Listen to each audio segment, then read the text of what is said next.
Hi hello ನಮಸ್ಕಾರ. ನೀವು ನೋಡ್ತಾ ಇದ್ರೆ ಸ್ಪೀಡ್ ನ್ಯೂಸ್ ಕನ್ನಡ. ನಾನು ಐಶ್ವರ್ಯ ಗೌಡ. 45 ಸಿನಿಮಾ ಇನ್ನೇನು ಡಿಸೆಂಬರಲ್ಲಿ ರಿಲೀಸ್ ಹಂತದಲ್ಲಿರುವಂಥದ್ದು. ಇವತ್ತು ಉಪ್ಪಿ ಸರ್ ಅವರ 57ನೇ ಹುಟ್ಟುಹಬ್ಬದ ಸಂದರ್ಭದಲ್ಲಿ ಒಂದು ಬೈಕನ್ನು ರಿಲೀಸ್ ಮಾಡಿರುವಂಥದ್ದು. ಇದೆಲ್ಲದರ ಬಗ್ಗೆ ಮಾತ್ರ ಅಜಂಜನ ಸರ್ ನಮ್ಮ ಜೊತೆ ಅವ್ರನ್ನೇ ಮಾತಾಡ್ಸೋಕೆ. ಸರ್ ನಮಸ್ತೆ, ಹೇಗಿದ್ದೀರಾ? ಚೆನ್ನಾಗಿದೆ. ಓಕೆ, ಇವತ್ತು ಉಪ್ಪಿ ಸರ್ ಅವರ 57ನೇ ಹುಟ್ಟುಹಬ್ಬ. ನೀವು ಕಂಡಂಥ ಉಪ್ಪಿ ಸರ್ ಹೇಗಿದ್ರು ಅನ್ನುವಂಥದ್ದು?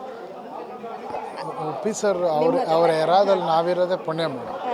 ಅವರ ಸಿನಿಮಾಗಳು ನೋಡಿ ಬೆಳೆದಿರೋರು ನಾವು. ಅವ್ರು ಬರೀ ಸಿನಿಮಾ ಅಲ್ಲ, ಅವ್ರ ಹತ್ರ ಒಂದೊಂದು ಸತಿ ಮಾತಾಡಿದಾಗ್ಲೂ ಆ ಮಾತಲ್ಲೇ ಒಂದು ದೊಡ್ಡ ಫಿಲಾಸಫಿ ಇರುತ್ತೆ. So I am blessed to be part of Uppi sir's birthday today. Okay, ಇವತ್ತು ಬೈಕ್ ಕೂಡ ಮಾಡಿರುವಂಥದ್ದು, ಅವರು ಯೂಸ್ ಮಾಡಿರುವಂತಹ ಬೈಕ್, ಅದ್ರ ಬಗ್ಗೆ ಹೇಳೋದಾದ್ರೆ ಯಾವುದೋ ಒಂದು ಡಿಫ್ರೆಂಟ್ ಆಗಿದೆ. ಇದು ಫಿಲ್ಮಲ್ಲಿ ಉಪ್ಪಿ ಸರ್ ಪರ್ಸ್ನಲಾಗಿ ಯೂಸ್ ಮಾಡಿರೋ ಬೈಕ್ ಇದು. ಈ ಬೈಕ್ನ ಇವತ್ತಿಂದ ಅಭಿಮಾನಿಗಳಿಗೆ ನಾವು ರಿಲೀಸ್ ಮಾಡ್ತಾ ಇದ್ದೀವಿ. ಬೆಂಗಳೂರಿನ ಅಥವಾ ಇಡೀ ಕರ್ನಾಟಕನ ಬೆಸ್ಟ್ ಮಾಲ್ಗಳಲ್ಲಿ ಇದನ್ನು ಡಿಸ್ಪ್ಲೇಗೆ ಇಡ್ತಾ ಇದ್ದೀವಿ ಬೈಕ್ನ. ಸೊ ಈ ಬೈಕ್ ಜೊತೆ ನೀವು ಸೆಲ್ಫೀಸ್ ತೊಗೊಬೋದು, ರೀಲ್ಸ್ ಮಾಡ್ಬೋದು. ಇನ್ಮೇಲೆ ಈ ಬೈಕ್ ಅಭಿಮಾನಿಗಳದು. ಇದನ್ನು ನೀವು ಉಪ್ಪಿ ಸರ್ಗೆ ಟ್ಯಾಗ್ ಮಾಡ್ಬೋದು, ನಿಮ್ಮ ಅಭಿಮಾನ ಅವ್ರಿಗೆ ತೋರಿಸ್ಬೋದು.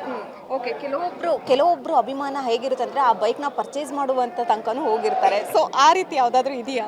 ಅದು ಪ್ರೊಡ್ಯೂಸರ್ ಹತ್ರನೇ ಮಾತು. See madam, thank you. Yes, ಇದಿಷ್ಟು ಅರ್ಜುನ್ ಜನ್ಯ ಅವರ ಮಾತಾಗಿತ್ತು. ಕ್ಯಾಮ್ರಾ ಪರ್ಸನ್ ಮಹೇಶ್ ಜೊತೆ ಐಶ್ವರ್ಯ ಗೌಡ, ಸ್ಪೀಡ್ ನ್ಯೂಸ್ ಕನ್ನಡ, ಬೆಂಗಳೂರು.